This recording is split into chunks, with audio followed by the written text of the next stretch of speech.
I don't know.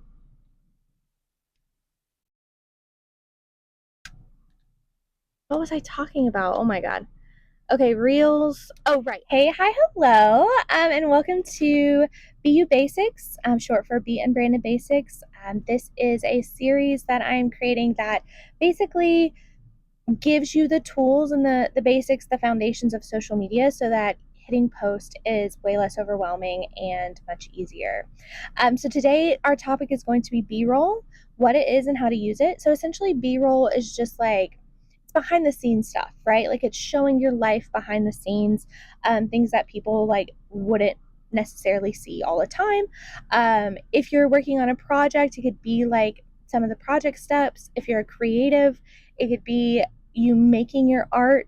If you're a service-based provider, it could be you working on the thing. Like for instance, some B-roll for me, for example, for service providers would be if I had a second camera, like filming me film this video, like that's B-roll. So essentially it's just behind the scenes stuff, and that can be in video form or photo form. And then the way that you use it is if we're using Instagram, for example, video form obviously turns into reels, or it can turn into like moving carousels. But if we're keeping it simple, video turns into reels, and images, pictures turn into single images, static post, or carousels. And really, you need a mixture of both. You don't want to be too heavy on one or the other. It's really good to just, half and half. So if you are using, say, let's start with videos. Basically, you would take a video of whatever it is behind the scenes. So again, if you're creative, it's you making the thing. If you are a service provider, it's you like putting together your thing, maybe talking to a client meeting where it's just you in the video, unless the client has specifically said it's okay. For HB Consulting, I do have a couple of videos that clients have said, like, yeah, you can film this meeting for B-roll. It could be a team meeting. So if you don't want to, you don't want to include clients, but you do want to include multiple people, then it could be that you're filming a team meeting. And so all of these videos, none of them would have audio. So unless you wanted the audio, but generally speaking, you don't add the audio. That way you can add audio from, if we're using Instagram, you can add audio from Instagram. That way it like pops it up in the Reels tab. But it's not necessary. Your video will go to the Reels tab. It's just supposedly using audio in Instagram helps your chances with the algorithm.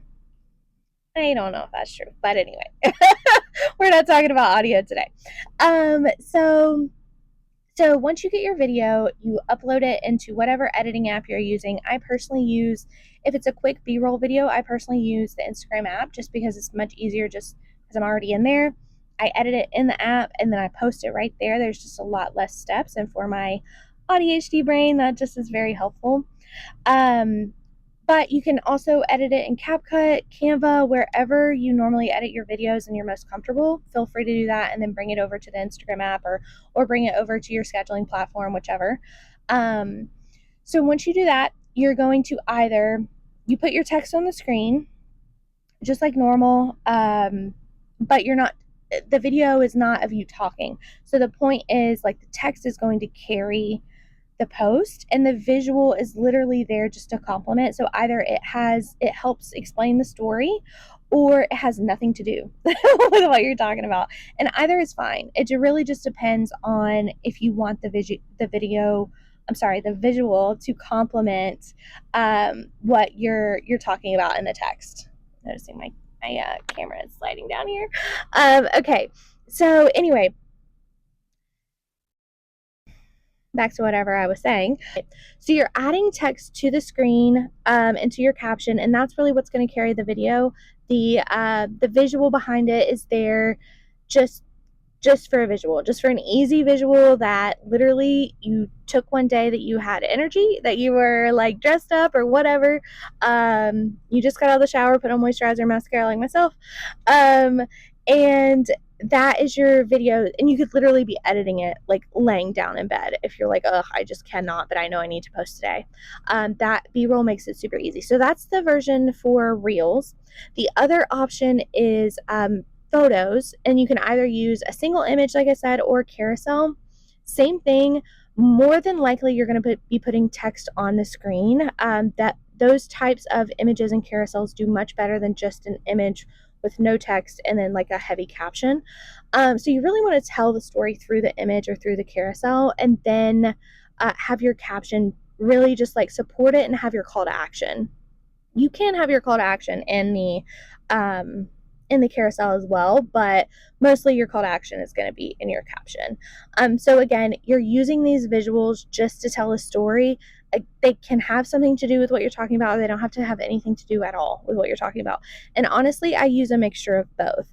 And that's what I would suggest for you as well. Like, it doesn't always have to make sense for what you're talking about, because especially if we're trying to make like low effort content, then if you try and make it a whole thing and like, oh, it has to match exactly, well, then it's a lot of planning, it's a lot of script building, especially if it's like a reel. You're planning exactly what you're going to be doing on the video or exactly the shots you want to take, so that they fit perfectly. And honestly, that adds just another layer that's not necessary.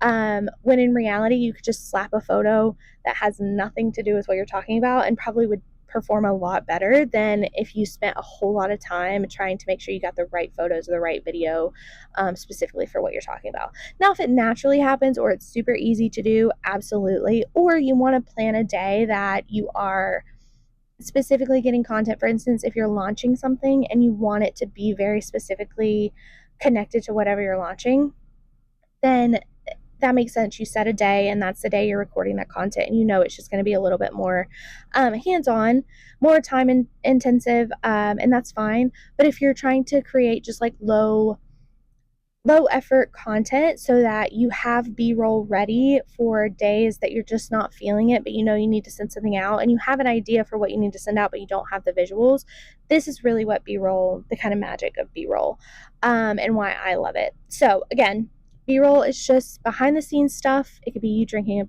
coffee, tea, could be working on something, could be walking your dog, could be a quick snap of you talking to a client or talking to a teammate, creating something.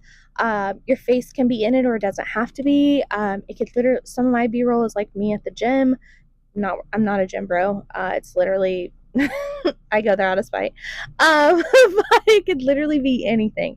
That's the magic of B-roll, that it just, you can take it whenever. It could be you cheersing with your friends at brunch. Like, that is B-roll. Boom.